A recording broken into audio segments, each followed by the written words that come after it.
that just gives your power to the Germans. And I've said before that the Vatican, where the Holy Roman Pontiff Maximus sits and has his seat of power, is in the heart of Germany. So you're sending your prayers right there. And when you close them out with amen, you're also sending them there because now you're stamping it to Moloch. And that is all about suffering and torture and torment and the most painful way to live and the most painful way to die. And this is not a melanin-rich specific agenda. This is an agenda that has been perpetrated on people across the racial divide in practically every single country on this planet, and this is one of the last ones that they're expecting to take down. Now, they're only going to be able to do it if everyone stays stuck on, you're straight, I'm gay, you're black, I'm white, you're rich, I'm poor, well, you're a Jew, and you're a Christian, and you're a Muslim, and you wear a turban, and whatever this other nonsense is. That is the whole idea.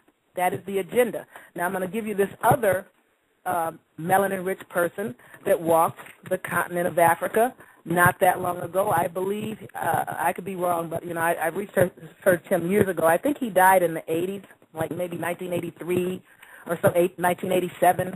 That's pretty recent. This cat's name was Simeon Toko, T-O-K-O.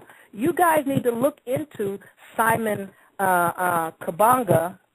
I'm sure that I'm sure I'm tearing this brother's name all to shreds. But you guys need to look into Simon, and you need to look into Simeon Toko. Simeon Toko was born in Angola, and when he was an infant, he got a severe case of smallpox that pitted his face horribly. But this was an extremely powerful brother. One of the I think it was a Roman Catholic Church missionary priest, went and acquired this child. And gosh knows, I hope that he didn't do what priests do best and sodomize this baby, because that's one of the things that they do best. Now, of course, it's not every single priest, but I'd say it's more of them than people would like to ever admit, and it's coming out as the days go on. However, this individual was kind of like a priest himself. He had formed a little choir, and I think he started out with 12 people, and the choir grew. And the choir wound up with like hundreds of people, and over time, he started, something about the choir would move the resonance or the frequency and vibration of the omniverse, which you guys would call spirit, to the point that miracles were witnessed. These miracles were things that terrified what you call white people. Now, again, they were some very superstitious people. When we first encountered a lot of them, when I shouldn't say we, when melanin-rich people like the Moors of Africa and Spain encountered a lot of them, and they tried to teach them new things like fire, that was like witchcraft to these people initially. Now, those that got on board got with it and got with it quick because they were sharp and they weren't as slow as the others. Unfortunately, when they would go back to their people and try to show them the new thing they learned, hey, what about this bathing thing? And, oh, what about this fire thing? It's like, which? These people could find themselves tortured, tormented, impaled, and the whole nine, burned in the town square, just like they do our people. This is not a melanin-specific torment of people. And I'm talking about a lot of this was done at the direction and order of the Roman Catholic Church, which is the head and seat and foundation of all Christianity. And the church is all of the followers of the Lord Jesus Christ. Now, I'm not trying to take your prophet away from you or whatever the case may be. What I'm trying to do is show you how you are misdirecting your power. You're misdirecting your energy. Now, individuals that want to continue to do that, you should continue to do that, and this is probably not a call for you. If you're very attached to your church and your priest or your bishop or your cardinal or whatever the case may be, this is probably not the show. You should probably log off of this show and log on to something a little bit more religious. Because, again, I usually give people stuff that I find in words. Now, Simeon Toko, one of the things that they accused him of was black magic. Now, here he is, a little Christian-type, minister-type cat. He'd be out there praying to the Creator or praying to the omnipotence and the omnipresence of omniscience. And yet, when a miracle would happen and the omniverse would move for this brother, that was considered witchcraft, magic, and voodoo. Now, if you're pale complexioned and you get the same results, oh, you're Jesus returned. I don't get it. Either you buy into this story or you don't. Okay? Now, what happened is the Roman Catholic Church ordered this brother's death, like Simon Kimbango. They ordered him arrested and killed. Now, I think eventually he might have died on his own. I know they had him locked up for 30-something years, from 1921 to 1951 for Simon Kimbango, or Kimbangu. He was locked up a long time before he died. And Simeon Toko, the same thing happened. They tried to murder this cat. They took him up in a plane and it was their intention to push him out. I guess he became aware of what the intention was, and he just stopped the plane midair. Now, this cat died in the 1980s. Most melanin-rich people have never heard of this brother. You're looking for blonde-haired, blue-eyed Jesus and his miracles returned, and there are brothers walking in your lifetime performing miracles, and because of who controls all of the information and all the media, this information didn't even come out, or at least not where you could get it, but there were witnesses to it. He stopped the plane midair and terrified these people that were trying to kill him. There was an incident where they ran him over with something like I'm not very agricultural. There's a thing that you get on, and you can ride it across fields. It's blades like a lawnmower, and you cut down wheat. They ran over this cat with one of these at one point, and his body was cut into parts.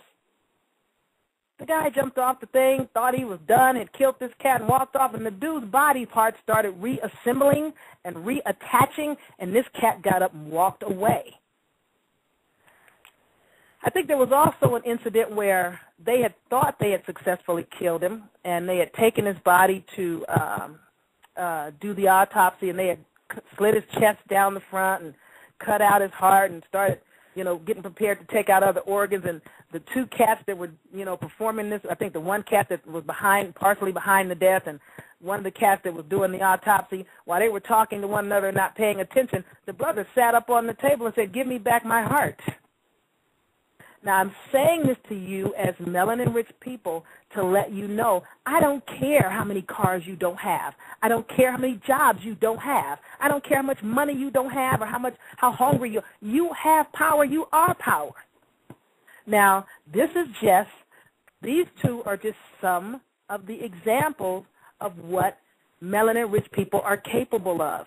And the people in charge know what melanin-rich people are capable of. That is one of the reasons why the books of melanin-rich people were confiscated from all over the planet. Many of them were burned, and I see a newfangled book burning going on when they start shutting down the Internet and talking about, we're going to stop doing regular books and make all the books e-books. Well, if you make all the books e-books, you can decide what books are put out there and what books aren't. You can also take books that people order, and for some reason they never download properly. It's like, well, I can't get the book downloaded. Well, we're sorry, you paid, and we have no proof that you didn't get it. We're not doing any refunds. So now you're just stuck. You've spent your money, and you can't get the book.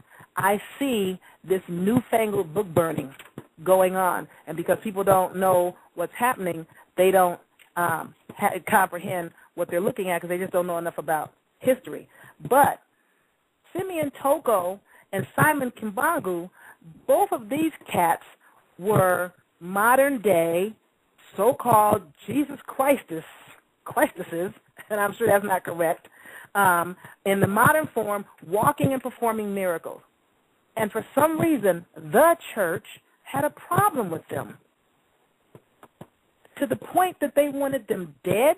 Now, I don't know if it's because the church doesn't want anybody to have more power than the Pope, or if it's because the church doesn't want anybody melanin rich. to come back with any power. But you guys need to be aware of the power that you have, and you need to be aware of who you're praying to and where all your prayers are going, when in fact you need to yoga and yoke in and yoke back and link up with the cosmic and the omniverse and the omniscience and omnipresence of yourself, your ancestors, and everyone that preceded you, and the mind that flows around the planet, the omniversal mind that melanin-rich people can tap into without a lot of practice. New Agers and other people have to work on it.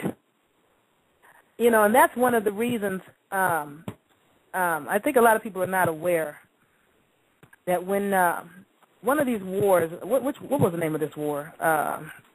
There was a war that took place, and people should know about this. And it's kind of off the subject, kind of, but the reason I want you to know about it is because people need to be aware of what's going on and why it's going on.